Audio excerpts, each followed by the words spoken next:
ଏଥିରେ ନିହାତି ଆଇନ ଶୃଙ୍ଖଳା ଆଗ ଆଲୋଚନା ହବା ଦରକାର। କାରଣ ଭୁବନେଶ୍ୱର ଭଳିଆ ଓଡ଼ିଶାର ରାଜଧାନୀ ଗୋଟେ ପିସ୍ ଷ୍ଟେଟ୍, ଗୋଟେ ଶାନ୍ତ ରାଜ୍ୟ, ଉତ୍କଳ ଜଗନ୍ନାଥଙ୍କ ରାଜ୍ୟ। ସେ ରାଜ୍ୟରେ ହେଡକ୍ୱାର୍ଟର ଭୁବନେଶ୍ୱରରେ ପ୍ରତି 3 ଦିନେ ଗୋଟେ ରେପ୍ ମର୍ଡର, ଡକାଇ ଚୋର, ଯୁଆଡ଼େ ଦେଖିବ ଚୋରି, ଯୁଆଡ଼େ ଦେଖିବ ଡକାଇ, ଯୁଆଡ଼େ ଦେଖିବ ମଦୁଆ, ଯୁଆଡ଼େ ଦେଖିବ ଭାଗୁଆ, ଯୁଆଡ଼େ ଦେଖିବ ବ୍ରାଉନ୍ ସୁଗର। ଆଇନ ଶୃଙ୍ଖଳା ବ୍ୟତିବ୍ୟସ୍ତ। ପ୍ରତ୍ୟେକ ହୋଟେଲରେ ଦେଖିବ ଡ୍ୟାନ୍ସ, ନେକେଡ୍ ଡ୍ୟାନ୍ସ। ଏସବୁ ଗୋଟାଏ ଅତି ଛିନଛତର ହେଇଯାଇଛି। ଓଡ଼ିଶାଟା ଗୋଟେ ପିସ୍ ରାଜ୍ୟ। ଏଇଟା ସୁନ୍ଦର ଭାବେ ଜାନକୀ ପଟ୍ଟନାୟକ, ନବୀନ ପଟ୍ଟନାୟକ ତେମେ ଚଳେଇଥିଲ। ରାଜ୍ୟର ବିକାଶ ହେଇଯାଉଥିଲା। ଯେଉଁ ରାଜ୍ୟ ପିସ୍ ଷ୍ଟେଟ୍, ସେ ରାଜ୍ୟର ଡେଭଲପମେଣ୍ଟ ହୁଏ। ଯେଉଁ ରାଜ୍ୟରେ ଗଣ୍ଡଗୋଳ ଲାଗି ରହିଥିବ, ଝାମେଲା ରହିଥିବ, ସେ ଜାଗାର ଡେଭଲପ ହେଇପାରିଲା।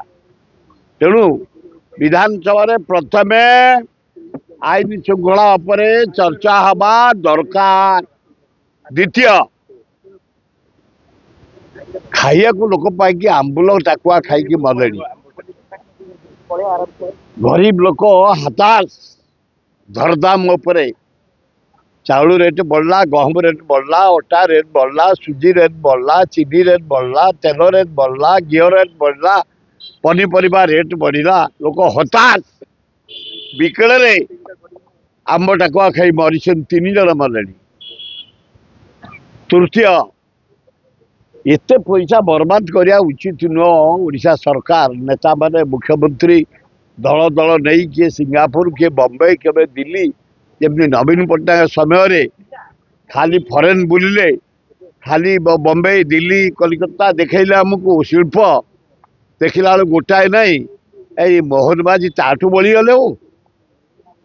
ଆଙ୍କର କ'ଣ ଜ୍ଞାନ ଅଛି ଶିଳ୍ପ ଉପରେ? ତମେ ଯାଇଥିଲ ସିଙ୍ଗାପୁର ଆଣିବା ପାଇଁ।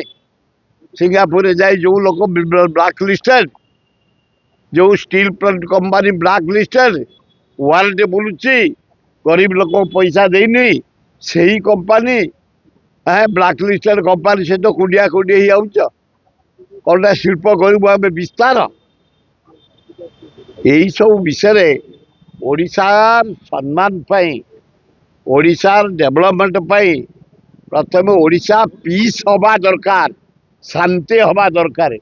ଯେଉଁ ରାଜ୍ୟ ଯେତେ ଶାନ୍ତି, ସେ ରାଜ୍ୟ ଶିଳ୍ପ ବିକାଶ। ବାଙ୍ଗଲୋର କାହିଁକି ଆଜି କ'ଣ ପାଇଁ ଡେଭଲପ କରିଛି? 3,000ରୁ ଉର୍ଦ୍ଧ୍ୱ ସଫ୍ଟୱେୟାର କମ୍ପାନୀ ବାଙ୍ଗଲୋରରେ। କାହିଁକି ନା ପିସ୍ ଷ୍ଟେଟ୍, ଶାନ୍ତ ଷ୍ଟେଟ୍। ସମସ୍ତେ ଆଗ୍ରହ ପ୍ରକାଶ କରୁ ଯେଉଁଠି ଶାନ୍ତି ଅଛି ଆମେ ଯାଇ ଶିଳ୍ପ କରିବୁ। ବାଙ୍ଗଲୋର ଡେଭଲପମେଣ୍ଟ କରିବାର କାରଣ ହେଉଛି ପିସ୍ ଷ୍ଟେଟ୍, ପିସ୍ ସିଟି। ଆଉ ଭୁବନେଶ୍ୱର ଯେଉଁ ଭଳିଆ ରେପ୍, ଡକାଇ, ଚୋରି, ମର୍ଡର, ବ୍ଲାକ୍, ଟେଲିଫୋନରେ ବେଜାଲ କରି ପଇସା ଲୁଟ୍, ଅସମ୍ଭବ ପ୍ରକାରର ଆଇନ ଶୃଙ୍ଖଳା ବ୍ୟବସ୍ଥାକୁ ସୁଦୃଢ଼ କରିବା ପାଇଁ ମୋହନ ମାଝୀ ତତ୍ପର ହୁଅ ଏବଂ ବିଧାନସଭାରେ ପୁଙ୍ଖାନୁ ଆଲୋଚନା କରିବା ପାଇଁ ସୁଯୋଗ ଦିଅ।